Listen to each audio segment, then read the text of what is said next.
Hola queridos amigos, nuevamente nos encontramos para seguir compartiendo este espacio de reflexión, para hablar acerca de un Dios que es real, de un Dios que de muchas maneras a lo largo de la historia de la salvación ha querido acercarse a nosotros, comunicarse con nosotros, mostrarnos que es tan real que quiere vivir entre nosotros.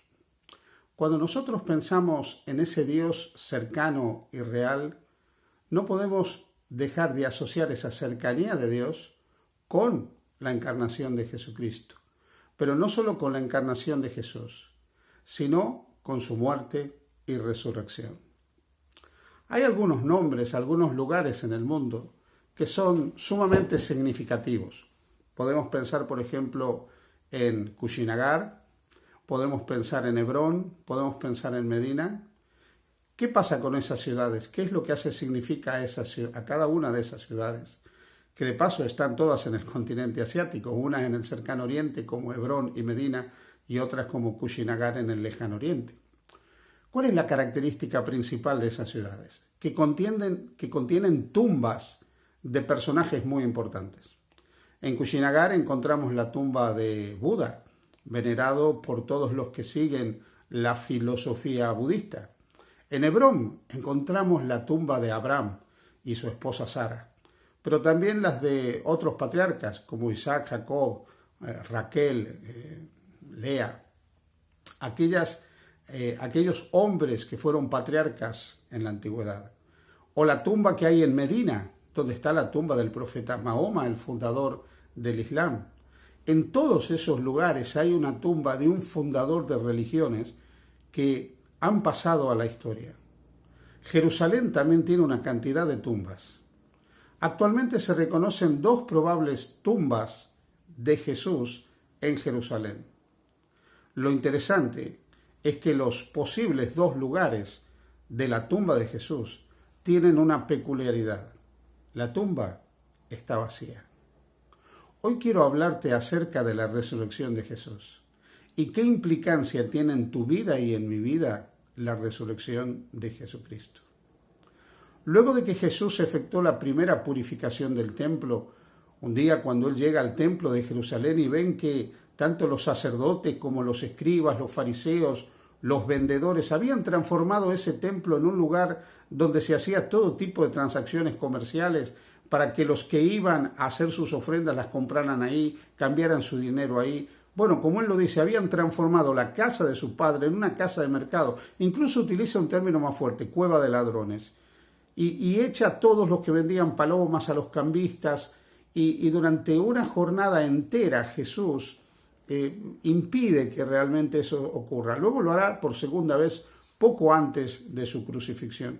Pero luego de la primera purificación del templo, que es la que relata el capítulo 2 del Evangelio de Juan, encontramos que los dirigentes del pueblo de Israel se acercan a Jesús y le dicen lo siguiente, Juan capítulo 2, versículos 18 al 21. Y los judíos respondieron y le dijeron, ¿qué señal nos muestras ya que haces esto? Respondió Jesús y les dijo, destruid este templo y en 3 días lo levantaré. Dijeron luego los judíos, en 46 años fue edificado este templo y tú en 3 días lo levantarás. El versículo 21 dice, mas él hablaba del templo de su cuerpo. Fijaros, queridos amigos, qué interesante. Cuando le piden a Jesús una señal de su autoridad, de con qué autoridad él impide todo lo que estaba aconteciendo en el templo, él responde, destruyan este templo y en 3 días lo voy a levantar. Aquellos que estaban escuchando a Jesús, los dirigentes religiosos del pueblo judío, no entendieron las palabras de Jesús. Pensaban que estaba hablando de ese gran templo en el cual se estaban ofreciendo ofrendas, sacrificios y los sacerdotes celebraban sus ritos cada día, que era el orgullo de la nación judía. Había llevado décadas edificar ese templo. Sobre la base del segundo templo, llamado Templo de Zorobabel, Herodes el Grande hizo un templo todavía más fastuoso, más extraordinario, lleno de mármoles y oro. Ese templo impactaba de una manera increíble a los judíos, al punto que en cierta ocasión el Evangelio nos menciona que Jesús, caminando con sus discípulos, estaba cerca del templo y los discípulos le hicieron mirar el templo para decir, qué grandeza, qué templo extraordinario tenemos, Señor. Mira lo que es esas construcciones, todo ese templo maravilloso. Estaban orgullosos de ese templo porque representaba la grandeza de su nación y la grandeza de su fe y de su religión. Pero Jesús, cuando habló de ese templo, hizo una profecía muy triste. Dijo que ese templo sería arrasado, que no quedaría piedra sobre piedra que no sea destruida de ese templo. Así que los judíos, cuando escucharon a Jesús, pensaban que él hablaba del templo de Jerusalén. Pero Jesús hablaba del templo de su cuerpo.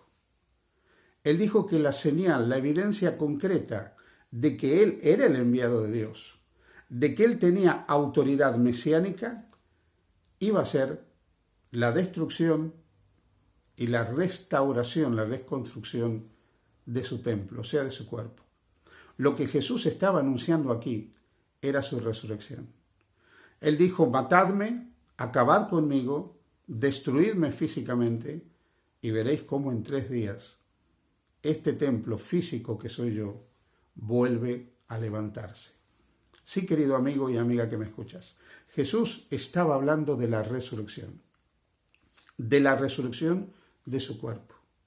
Esa resurrección que está evidenciada por esa tumba vacía. La tumba de Jesús está vacía, no como la tumba de Mahoma o de Buda o de Abraham, que contienen los restos de los grandes padres fundadores de tradiciones religiosas como el budismo, el judaísmo o el islam. La tumba de Jesús está vacía.